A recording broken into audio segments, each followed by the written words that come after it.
2017년 8월 뉴욕 치과에 처음 내원하셨을 때 파노라마 사진이고요. 치아가 상실되어 있는 것이 관찰이 됩니다. 위에는 뼈의 길이가 4.5mm 정도 됩니다.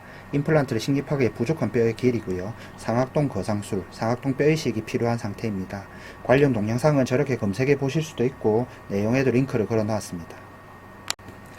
왼쪽이 뼈이식 전 CT 사진이고요. 오른쪽이 뼈이식 후 CT 사진입니다. 상악동 거상술로 저만큼의 뼈의 길이가 늘었습니다. 수직 거상법으로 시행했고요.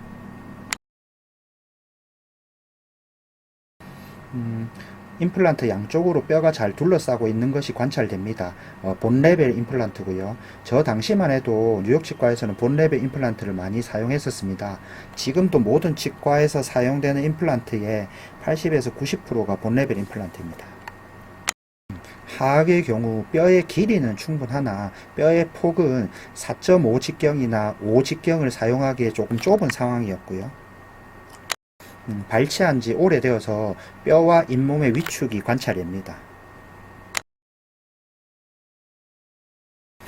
2017년 9월 수술 사진인데요. 뼈의 폭이 조금 부족하여 조금 더 깊게 식립했습니다.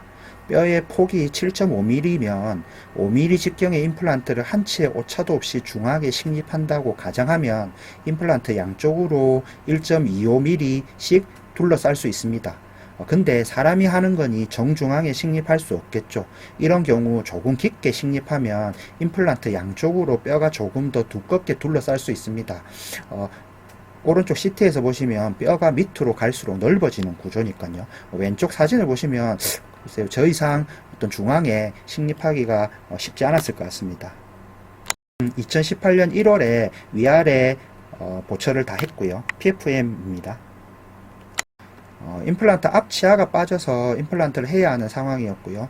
뼈의 폭이 6.5mm이니까 직경 4mm 정도의 임플란트를 식립할 수 있습니다. 작은 어금니 부위이긴 하지만 4.0 직경의 본 레벨 임플란트는 찢어질 가능성이 조금 있겠죠. 그래서 티슈 레벨 임플란트, 이건 디오 임플란트인데요. 네, 커프 3mm를 계획했습니다. 임플란트 직경 4.0은 뼈의 폭이 6.5라서 뼈이식을 하지 않으면 더 큰 직경의 임플란트를 식립하기는 힘들고요. 커프 2보다는 커프 3이 더 두껍고 그래서 부러지거나 찢어짐이 덜 합니다. 멘탈 프레임먼까지의 길이가 11.7mm라서 10mm나 11.5mm 길이 둘 다 식립할 수 있고요.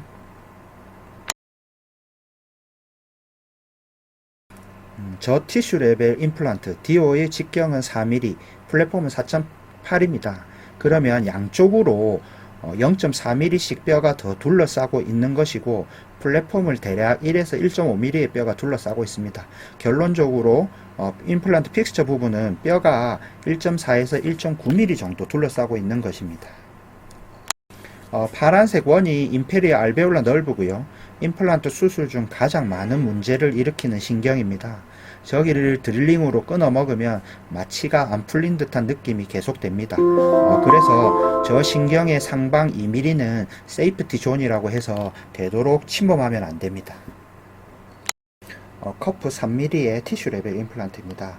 저게 커프 2mm 임플란트라면 노란 원 부위가 얇아집니다. 그러면 커프 3이 되면 임플란트 찢어짐이나 부러짐에 조금 더 강합니다. 하지만 위로 플랫폼, 파란 원이죠. 이 1mm 더 잇몸 위로 올라옴으로 덜 심미적이 될 수 있습니다. 하지만 하악 두 번째 작은 어금니이기 때문에 크게 심미적으로 문제가 되진 않습니다. 다시 한번 정리하자면 커프2에 비해 커프3의 장점은 임플란트의 찢어짐이나 부러짐에 대해 저항성이 크고요. 하지만 단점은 좀 더 비심미적이 될 수 있습니다. 앞에 임플란트는 티슈 레벨 임플란트, 직경 4.0, 커프 3mm, 길이 10mm 짜리고요. 뒤에는 본 레벨 임플란트, 직경 4.5, 길이 10mm 짜리입니다. 본 레벨 임플란트의 직경 4.5와 티슈 레벨 임플란트 직경 4.0 커프 3을 비교해보면 가장 얇은 부위가 비슷한 두께를 가집니다. 그러면 임플란트의 부러짐이나 찢어짐에 있어서 비슷한 저항성을 가지는 것이고요. 왼쪽이 디오의 티슈 레벨 임플란트고요. 오른쪽이 덴티움의 티슈 레벨 임플란트입니다. 노란 선이 거의 일직선에 가깝습니다. 만약 덴티움의 티슈 레벨 임플란트처럼 저 빨간 선이죠. 위로 올라갈수록 플랫폼이 더 벌어지는 형태가 되면 좀 더 플랫폼이 두꺼워지고 부러짐에 대한 저항이 커집니다. 몇 년째 건의하고 있으나 도통 바뀌지가 않고 있고요. 마찬가지로 덴티움의 티슈 레벨 임플란트를 보면 덴티움은 커프가 2밖에 안 나옵니다. 만약 3이 있고 플랫폼의 직경이 더 커지면 얇은 부위가 더 두꺼워지겠죠. 역시 몇 년째 건의 중이나 도통 바뀌지가 않고 있습니다. 왼쪽 위가 맞춤 어벗, 리텐션 그루브를 가진 맞춤 어벗이고요. 오른쪽이 보철, PFM입니다. 밑에가 처음 맞는 보철인데요. 환자분께서 잇몸 쪽에 은색이 너무 보인다고 하십니다. 저건 커프 3mm 더하기 리텐션 그루브 때문에 저렇게 은색이 많이 보이는 것입니다.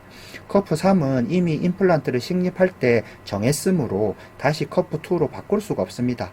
그래서 리텐션 그루브를 없애기로 했고요. 왼쪽이 커프 3과 리텐션 그루브를 같이 갖고 있는 정도의 일대의 메탈 색이 보이는 정도고요. 오른쪽은 커프 3mm만 일대의 메탈 색이 보이는 정도입니다. 환자분은 만족하셨고 저대로 사용하시기로 하였는데요. 리텐션 그루브를 없앰으로써 신미성은 나아졌고 리텐션은 조금 줄어들었습니다. 2018년 1월에 보철이 올라간 예전에 식립한 본레벨 임플란트고요. 대략 6년 4개월 정도 경과하였습니다. 조금의 뼈 소실 없이 잘 유지되는 것이 관찰이 되고요.